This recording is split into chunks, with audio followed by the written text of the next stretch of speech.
यदि आज शिक्षा ना होती तो शायद महिलाएं इतनी आगे ना होती। तो जिस देश में महिला शिक्षित होगी वो निश्चित ही एक अच्छा राष्ट्र होगा।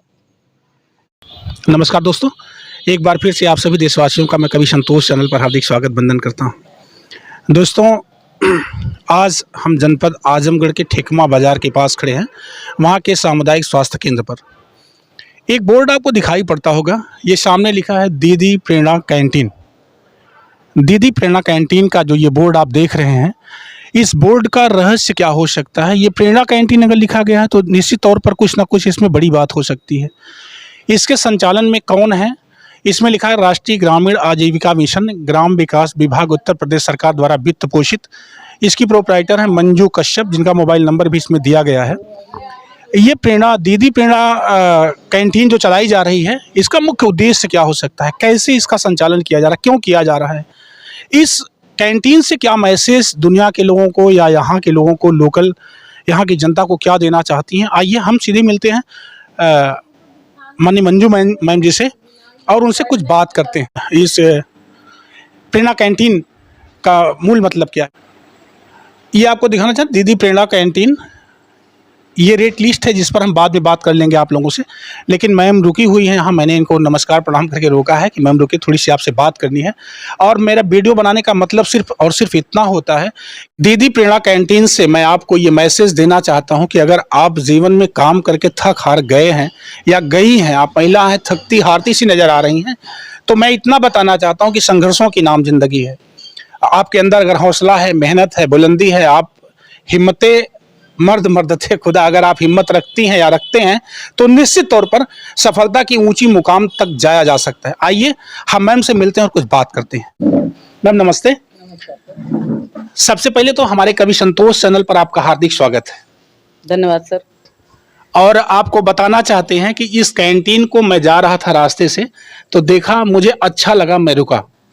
सबसे पहले तो मैं ये जानना चाहता हूँ कि दीदी प्रेरणा कैंटीन जो आप चला रही हैं, ये चलाने के लिए आपके दिमाग में योजना जो बनी, जो इसका मुख्य रूप से जो भूमिका आपके दिमाग में बनी, वो कहाँ से बनी, कैसे बनी? जी देखिए, ये मेरे दिमाग में भूमिका नहीं बनी, ये उत्तर प्रदेश सरकार की देन है, हमारे माननीय मुख्यमंत्री श्री योगी आदित्यनाथ जी की। उन्होंने महिलाओं को आत्मनिर्भर बनाने के लिए जो राष्ट्रीय ग्रामीण आजीविका मिशन के तहत स्वयं सहायता समूह चल रहे हैं, उनमें से ही जो प्रत्येक ब्लॉक में और सामुदायिक स्वास्थ्य केंद्र पर, प्राथमिक स्वास्थ्य केंद्र पर, आपके सदर हॉस्पिटल्स, विकास भवन, तहसील में एक परिवार को रोजगार देने के लिए महिला स्वयं सहायताओं के द्वारा कैंटीन खोलने का प्रावधान उन्होंने ही लाया है। जिससे कि अस्पतालों में मरीजों और जो प्राथमिक स्वास्थ्य केंद्र, वहाँ पर प्रसूताओं को अच्छा भोजन और ताज़ा नाश्ता मिले कि जिससे कि वे सेहतमंद रहें। यह कार्यक्रम जननी सुरक्षा योजना के तहत चलाया जा रहा है और इस कार्यक्रम के तहत हमारे प्रदेश भर या जहां तक पूरे राष्ट्रीय लेवल पर यह राष्ट्रीय ग्रामीण आजीविका मिशन चल रहा है, वहां पर दीदियां लाभान्वित हो रही हैं और एक उनके परिवार को एक संबल मिल रहा है। उनका परिवार इससे आर्थिक मजबूती प्राप्त कर रहा है और एक दीदी के ये कैंटीन चलने से, और समझ लीजिए कोई एक दीदी अकेले चला नहीं सकती है, तो उसमें जरूर 1, 2, 4 महिलाओं की या पुरुषों की आवश्यकता होगी, तो समझ लीजिए कि इससे रोजगार भी मिल रहा है जी। अब आप बात की कड़ी में सुन रहे हैं मंजू कश्यप जी को। आप बता रही हैं कि राष्ट्रीय ग्रामीण आजीविका मिशन के तहत योगी सरकार की ये एक योजना है जो पूरे प्रदेश में चलाई जा रही है और लगभग ये सरकार की योजना है कि इसे देश लेवल पर, यानी देश लेवल पर चलाया जाए, जिसके तहत गांव में स्वयं सहायता समूह बनाए जा रहे हैं। महिलाओं की एक टुकड़ियां जो है स्वयं सहायता के नाम पर जोड़ी जाती हैं और जोड़ने के बाद उनका खाता बैंकों में खोला जाता है और खोलने के बाद उनको ट्रेनिंग दी जाती है और ट्रेनिंग देने के बाद इस तरह से आत्मनिर्भर भारत की कल्पना लिए सरकार चाहती है कि ऐसे जो है देश भर में महिलाएं भी आत्मनिर्भर हों और अपने विकास के लिए, परिवार के विकास के लिए, समाज के विकास के लिए और देश के विकास के लिए कुछ बड़ा और बेहतर करें। जिस कड़ी में हम मंजू कश्यप जी से बातचीत कर रहे हैं। आप मैम ये प्रेरणा कैंटीन चला रही हैं, दीदी प्रेरणा कैंटीन के रूप में चला रही हैं। मैम कितनी महिलाएं आपके साथ इस समय आपके समूह में हैं? मेरे समूह में इस समय 12 महिलाएं हैं। 12 महिलाएं हैं। अध्यक्ष हैं आप? जी। कोषाध्यक्ष कौन है? कोषाध्यक्ष हैं रीता गिरी। अच्छा, रीता गिरी जी कोषाध्यक्ष हैं। तो सरकार ने इस कैंटीन को खोलते समय मदद करी आपकी? जी, ये CIF की राशि होती है जी जो 1,10,000 आती है जी और शुरुआती ग्रामीण उद्यमिता विकास कार्यक्रम के तहत जी। उससे भी कुछ फंड मिलता है। अच्छा। तो 1,10,000 का पूरा फंड एक ही महिला को नहीं मिलता है। जी जी जी। उसमें से मैंने 50,000 लिया जी और SVP के से 45,000 का फंड मिला और बाकी सब स्वयं से लगा करके आपने शुरू किया। आपको डर नहीं लगा कि पैसा डूब जाएगा या काम नहीं चलेगा नहीं, या हम फ्लॉप देखिए हो जाएंगे तो क्या होगा, ऐसा कुछ? शुरू में लगा कि मैं इतने बड़े पैमाने पर और इतना बड़ा प्रोजेक्ट कर रही हूँ तो इसमें बहुत सारी दिक्कतें आएंगी और दिक्कतें आई भी, अभी भी आ रही हैं, क्योंकि व्यापार छोटा या बड़ा हो इतना आसान नहीं होता और एक महिला के लिए। जी। और जब आपके पास पूंजी ना हो, लेकिन पूंजी नहीं थी, लेकिन फिर भी मेरा समूह था, मेरी हिम्मत थी और मेरे मिशन ने इसमें पूरा सहयोग किया। महिला होने के बाद आपको डर नहीं, जब कोई काम बड़ा करने जाती हैं या इस तरह से कोई काम अपने दम पर करना चाहती हैं, तो क्या समाज का डर या आर्थिक व्यवस्था का डर आपके मन में आता है कि नहीं आता है? नहीं नहीं, बिल्कुल। देखिए, समाज से मैं कोई ऐसा कार्य थोड़ी कर रही हूँ कि समाज से डरूंगी। भाई, जिस तरह से आजकल महिलाएं हर क्षेत्र में हैं, तो ये भी तो मेरा एक रोजी रोटी का जरिया है ना। जी, जी, जी। तो मैं ऐसा तो कोई कार्य नहीं कर रही हूँ कि मुझे समाज से डरना चाहिए। और गांव में देखते हैं कि महिलाओं को जब कोई काम करने के लिए ब्लॉक तक जाना पड़े, जिले तक जाना पड़े, तहसील तक जाना पड़े, तो लोग देखते हैं कि महिलाओं को ना निकलने देने वाली बात या ना जाने देने वाली बात परिवार के लोग करते हैं। तो कहीं ऐसा कुछ पारिवारिक बंधन या आप? नहीं, पारिवारिक बंधन नहीं है। मुझे अपने परिवार से पूरा सपोर्ट मिला है। जी। मेरे पति, बच्चे और भी घर परिवार के लोग हैं, उन्होंने मेरे कार्य की हमेशा सराहना की है। और जो आपके साथ जो आपकी वो सखियां हैं, इसमें जो आपकी टीम समूह की महिलाएं हैं, वो भी सहयोग करती हैं? हाँ, बिल्कुल बिल्कुल, उनका भी पूरा सपोर्ट है। अच्छा। वो महिलाएं मेरी हर बात को मानती हैं, सहयोग करती हैं, सुनती हैं, समझती हैं और मैं चाहती हूँ कि इसी तरह से राष्ट्रीय ग्रामीण आजीविका मिशन से जुड़ करके, स्वयं सहायता से जुड़कर मेरी तरह अनेकों हजारों लाखों दीदियाँ जो पूरे राष्ट्र में हैं, वे स्वयं आत्मनिर्भर बने और जो इस मिशन की थीम है आजीविका जी, वह अपनी आजीविका स्वयं चलाएं, अपने परिवार का भरण पोषण स्वयं करने में सक्षम हो। और राष्ट्रीय ग्रामीण आजीविका मिशन जरूरी नहीं कि सभी लोग दुकान या व्यापार ही करें। जी जी। इसमें अपने संसाधन, जो हमारी दीदियां हैं कृषि संसाधन से जुड़ी हुई हैं, जी जी। पशुपालन कर लें, बकरी पालन कर लें, जी जी। मधुमक्खी करें, शहद करें, जैविक विधि से खेती करें। जी।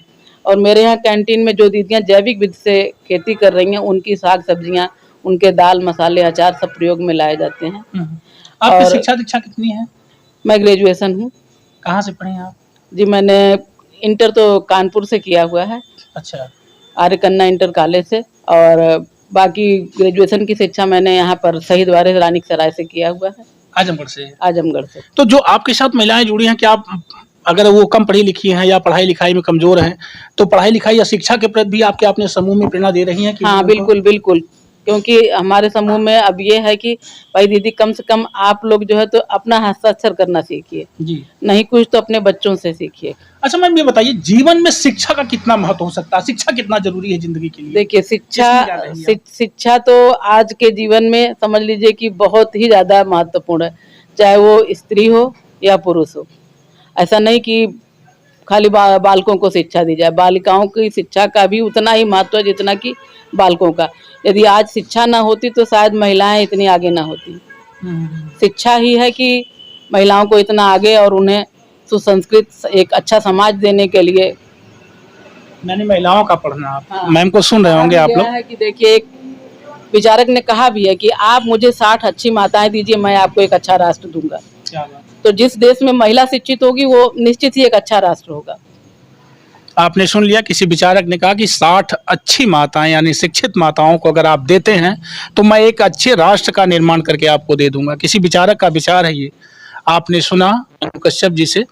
और फिर आगे बात की कड़ी में हम आपसे ये जानना चाहते हैं कि यहाँ जो स्टाफ है, यहाँ के स्टाफ से कोई भेदभाव या इस तरह से? नहीं, यहाँ का स्टाफ तो बहुत अच्छा है। अच्छा। प्रभारी सर से ले करके और जितने भी नीचे वाला स्टाफ है, सबका बड़ा सहयोग है और बड़ा सब आदर सम्मान भी करते हैं। मुझे ऐसा नहीं लगता है कि नहीं मैं कैंटीन चला रही हूँ तो कोई हे कार्य कर रही हूँ। बहुत बहुत आदर सत्कार और बड़ा सहयोग है हमारे प्रभारी श्री जनेंद्र मिश्रा जी का। अच्छा। उन्होंने इस परिसर में मुझे जगह दी और मेरी सब सुख सुविधाओं का असुविधाओं का ध्यान रखते हैं। और हमारे बीडीओ साहब ब्लॉक के, ठेकमा ब्लॉक के श्री अखिलेश जी, सबका सहयोग है। अगर ये बड़ा हो जाएगा, जिस दिन ये कैंटीन बड़ी हो जाएगी, बिजनेस व्यापार बड़ा हो जाएगा, इसके आगे आपका क्या प्लान है, आप क्या कर सकती हैं? और इसके आगे प्लान है मेरा कि मैं इस तरह का छोटा मोटा उद्योग लगाऊं, लघु उद्योग, कि जिसमें हमारी दीदियों को रोजगार मिले। लघु कुटीर उद्योग हमारा 10 दीदियों का, 15 दीदियों का, कि जो छोटी छोटी चीजें हैं वो यहीं से निर्माण हो। साबुन हुआ, सर्फ हुआ, सर्फ में कुछ दीदी कार्य कर रही हैं हमारी, और छोटी छोटी चीजों का बेकरी हुआ, जो यहाँ की जो जरूरतें हैं वो यहाँ हमारी दीदियों के द्वारा ही पूरा किया जाए। आप भी यही परिसर से हैं? हाँ, ये दीदी हमारी स्टाफ नर्स है। अच्छा, स्टाफ नर्स हैं आप। तो ये कैंटीन आपके प्रांगण में ही है, तो कैसा लगता है? ये कैंटीन आपके दरवाजे पर हो गई या इस परिसर में हो गई, तो आपको कैसा लगता है? बढ़िया लगता है, अच्छा लगता है। अच्छा लगता है। सामान महंगा तो नहीं मिलता? नहीं, यहाँ सामान महंगा नहीं मिलता है। नहीं। सारे रेट की लिस्ट लगी हुई है। हाँ, लगी है। सारे रेट की लिस्ट लगी है, तो जब भी कोई जरूरत पड़ती है तो आप लोग आसानी से यहीं उपलब्ध कर लेते हैं। कर लेते हैं। बढ़िया लगता है आप। हाँ। और जो मरीज लोग आते हैं उनको भी आसानी से ताजा सामान यहीं से मिल जाता है। मिल जाता है, ताजा मिल जाता है। बाकी आपके विभाग कोई और कोई समस्या, दिक्कत ऐसा कैंटीन से? नहीं। आप लोग हेल्प कर रहे हैं कैंटीन? हाँ, किया जाता है। चलिए, इनके लिए क्या कहेंगी आप? ये देखिए, स्टाफ में सबसे बुजुर्ग हैं और सबसे ज्यादा उम्र दराज हैं, सबसे ज्यादा इनका अनुभव भी है। और ये डेली हमारे यहाँ आती हैं, चाहे इन्हें खाना होता है नहीं, या वैसे भी बैठती हैं और सपोर्ट करती हैं। क्या बात, बहुत अच्छी हैं। और इस कैंटीन के लिए समझ लीजिए कि प्रेरणा देने के लिए माननीय डॉक्टर अभिषेक कुमार जी, इतनी सारी मुश्किलें आई लेकिन वो हमेशा जो है तो हमें प्रोत्साहित करते रहे। और उनका देखिए कि स्लोगन है कि डगर कितनी भी है, चाहे अंधेरी हो, लेकिन प्रकृति रास्ते बना देती है उजाले की। मैं दिखा देता हूँ अपने दर्शकों को। हाँ, दिखा दीजिए। आइए, एक नाम आता है doctor Abhishek Kumar, block mission प्रबंधक, ठेकमा आजमगढ़। कैमरा यहाँ लगाना। ये नाम देखेंगे आप, निवेदक doctor Abhishek Kumar, block mission प्रबंधक, ठेकमा आजमगढ़। और फिर जब आते हैं स्लोगन पर आते हैं तो यहाँ लिखा है कि राष्ट्र लेखक, भारत साहित्य रत्न उपाधि से अलंकृत। करीब लाना कैमरे को। राष्ट्र लेखक, भारत साहित्य रत्न उपाधि से अलंकृत अभिषेक कुमार, ब्लॉक मिशन प्रबंधक, ठेकमा आजमगढ़। ये इनका मोबाइल नंबर है। और राष्ट्रीय स्तर पर आप साहित्यकार हैं, आप अच्छे राइटर भी हैं। डगर कितना भी घनघोर अंधेरा से लिपटा क्यों ना हो, यदि आत्मविश्वास और सकारात्मकता के पथ पर आगे बढ़ने का उमंग एवं हौसला पर्याप्त हो तो प्रकृति एवं उजियारे की व्यवस्था करेगी, यह मेरा दृढ़ विश्वास है। आपने लिखा कि प्रकृति आपके लिए और उजाले की व्यवस्था करेगी। अगर आपके अंदर आत्मविश्वास है, आपके अंदर कुछ करने का हौसला है, कुछ करने की अकल है, तो निश्चित तौर पर यह प्रकृति भी आपका सहयोग और साथ करेगी।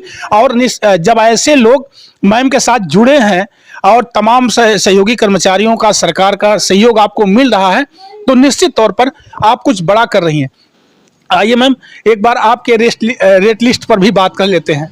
आप देख सकते हैं, ये एक बड़ी लिस्ट है जिसमें मैं तो जानता हूं कि चाय कटिंग 5 रुपए में है, चाय फूल 10 रुपए में है, लेमन मसाला 10 रुपए में, 5 रुपए में है, ब्लैक टी 5 रुपए में है, ब्लैक कॉफी 10 से 15 रुपए में है, काफ़ी भी जोगरी 20 रुपए में है, समोसा 8 रुपए में है, वेज कटलेस 30 रुपए में 2 पीस है।